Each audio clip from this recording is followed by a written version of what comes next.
PDI Perjuangan menjawab pernyataan Wakil Ketua Umum Golkar Nurdin Halid yang menolak PDIP masuk koalisi besar jika ngotot ingin kadernya tetap jadi capres.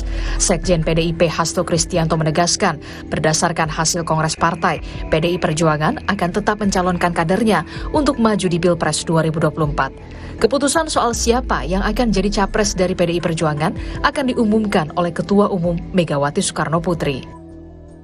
PDI Perjuangan bertekad sesuai dengan keputusan Kongres kelima untuk menempatkan kader internal partai sebagai calon presiden yang nantinya akan diputuskan oleh Ibu Megawati Soekarno Putri pada momentum yang tepat.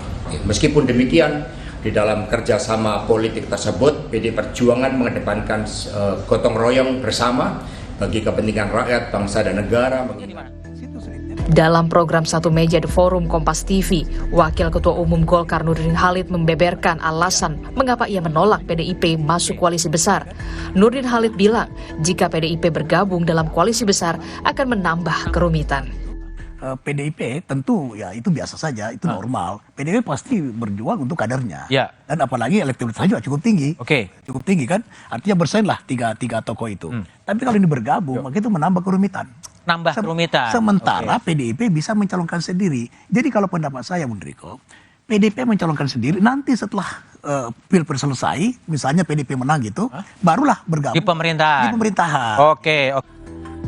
Sebelumnya, politisi PDI Perjuangan Budiman Sujatmiko melontarkan syarat jatah kursi capres jika bergabung dengan koalisi besar.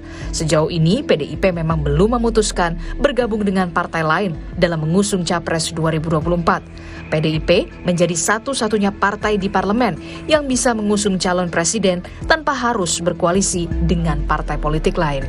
Tim Liputan, Kompas TV.